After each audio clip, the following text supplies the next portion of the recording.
houses or units. So a recent article actually came out from Domain, and they actually looked into a lot of statistics around how houses have performed against units. Let's go through some stats, some figures.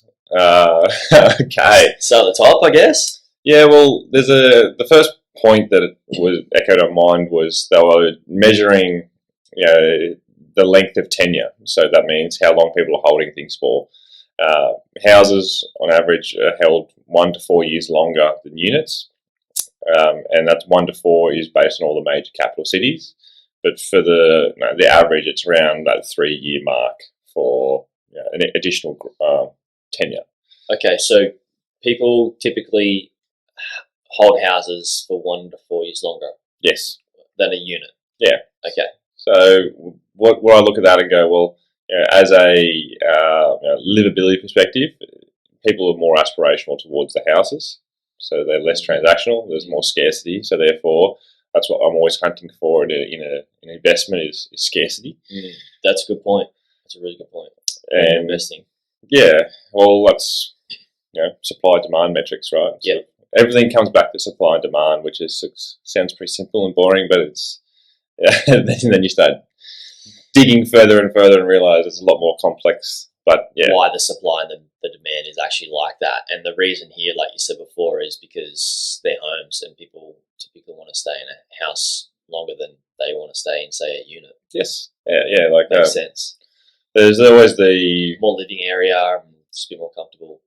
Yeah, my wife and I have this discussion. Do we move to a unit on the beach? Do it. Or stay in our house, and it's a good chat. Yeah, to have with the family. Well, for us, because we got little kids, I mean, don't get me wrong.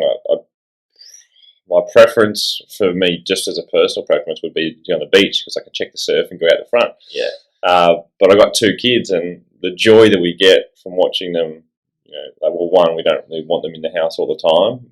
We want them, but we want to be able to see them, right? Yeah, so that's what I mean. Like, if you were to go and live in the unit, you would be able to take them to the beach every day, but then you'd have to leave your unit every day. Whereas you got your backyard with like the play sets and the veggie garden and all the stuff you accumulate. Yeah, all the stuff, right? But it's like it's all there. You've built your own like little city. Environment, a little play center. Yeah, it's crazy, man. Like before I obviously got married and had kids. I was very similar to Jared, where we just didn't like having things because it held us not held us back, but it was just difficult for us to just pack up and leave. Yeah. And now I'm doing the mental shift where it's just I don't need to be traveling around and moving different locations, living in different countries anymore because I want to be in a base for the family. But you want to spend your time with the kids while they're young. Yeah, absolutely. And anyway, so come to the conclusion that the beachfront can wait.